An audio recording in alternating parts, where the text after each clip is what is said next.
আসসালামু আলাইকুম আ রহমতুল্লাহি ওয়া বারাকাতুহু। প্রিয় ভাই এবং বোন, আপনারা সকলে কেমন আছেন? আলহামদুলিল্লাহ, সুম্মা আলহামদুলিল্লাহ। আজকে যে বিষয়টি আমি আপনাদেরকে উপহার দিতে চাই, অত্যন্ত একটি গুরুত্বপূর্ণ বিষয়। বর্তমান প্রেক্ষাপট অনুযায়ী আজ আমার আলোচ্য বিষয়বস্তু হলো নেশাদার দ্রব্য। শান্তি মাদকের মধ্যে নয়, শান্তি আল্লাহর অনুসরণ অনুকরণের মধ্যই। প্রিয় ভাইরা, মদ বিবেককে আচ্ছন্ন করে, আর বিবেক আচ্ছন্ন হলে মানুষের কোনো হিতাহিত জ্ঞান থাকে না। এজন্য বিচক্ষণ পণ্ডিত নবী মুহাম্মদ সাল্লাল্লাহু আলাইহি ওয়াসাল্লাম তিনি বলেছেন, সকল অশ্লীল কর্মের মূল হচ্ছে নেশাদার দ্রব্য। প্রিয় ভাইরা, উল্লেখ্য যে নেশা, মদ কোনো নির্দিষ্ট বস্তুর নাম নয়। মদ কোনো নির্দিষ্ট বস্তুর নাম নয়। যে বস্তু বেশি পরিমাণে খেলে বিবেকের ক্ষতি হয়, তার কম সীমিত সেটিও মদ। মহান আল্লাহ সুবহানাহু ওয়া তাআলা বলেন, ইয়া আইয়ুহাল্লাযীনা আমানু ইন্নামাল খামর ওয়াল মাইসির ওয়াল আনসাব ওয়াল আজলাম রিজসুম মিন আমালিশ শাইতান ফাজতানিবুহু লাআল্লাকুম তুফলিহুন। হে ঈমানদারগণ, নিশ্চয় মদ, জুয়া, প্রতিমা এবং ভাগ্য নির্ধারক সারসমূহ এগুলি হচ্ছে শয়তানি অপবিত্র কর্ম। তোমরা এগুলি থেকে বেঁচে থাকো, যাতে তোমরা কল্যাণপ্রাপ্ত, মুক্তিপ্রাপ্ত, যাতে তোমরা মঙ্গলপ্রাপ্ত হতে পারো।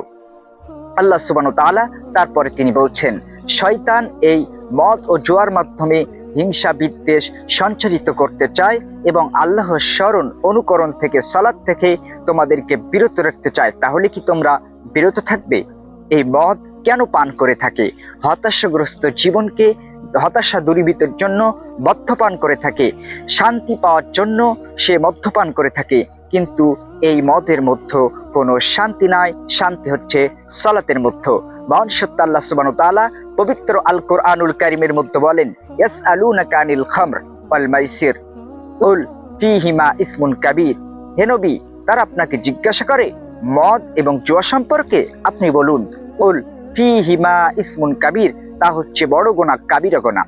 উসমান রাদিয়াল্লাহু আনহু বর্ণিত, নবী করিম সাল্লাল্লাহু আলাইহি সাল্লাম বলেন, তোমরা নেশাদার দ্রব্য থেকে দূরে থাকো, কেননা সকল নেশাদার দ্রব্য হচ্ছে অশ্লীল কর্মের মূল। রাসূল সাল্লাল্লাহু আলাইহি সাল্লাম বলেছেন, সর্বদা নেশাদার দ্রব্য পানকারী যে ব্যক্তি তাওবাবিহীন অবস্থায় ইস্তিগফার না করে, ক্ষমা না চেয়ে মৃত্যুবরণ করে, সে পরকালীন জীবনে সুস্বাদু পানি পান করতে পাবে না।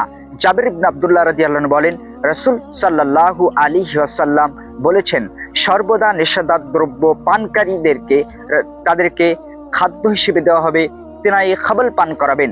তখন রাসূল সাল্লাল্লাহু আলাইহি ওয়াসাল্লামকে জিজ্ঞাসা করা হলো, হে আল্লাহর রাসূল, তিনাই খাবাল আবার কি জিনিস?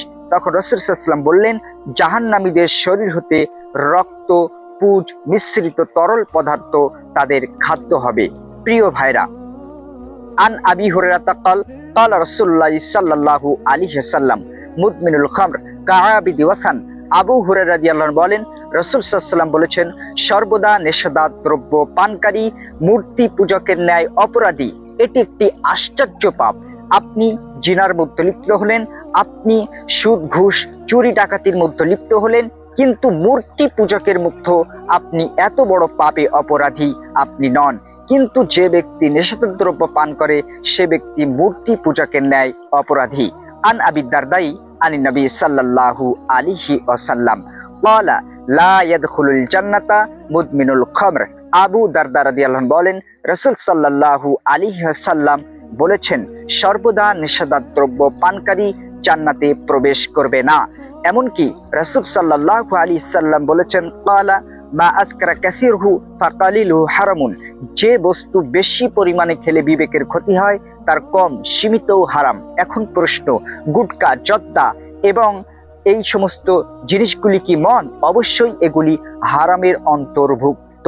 প্রিয় ভাইরা, আজ পর্যন্ত আপনি কখনো দেখেছেন কোন কোম্পানি তার নিজের দোষারোপ করতে অথবা নিজের খারাপ গুণগুলি বর্ণনা করতে, গুণাবলী উপস্থাপন করতে? কখনো নয়। কিন্তু মাদক তার নিজের খারাপ গুণগুলি বর্ণনা করে থাকেন, যেমন ধূমপান স্বাস্থ্যের জন্য ক্ষতিকারক এবং এগুলি শরীরের অসুখ আনে।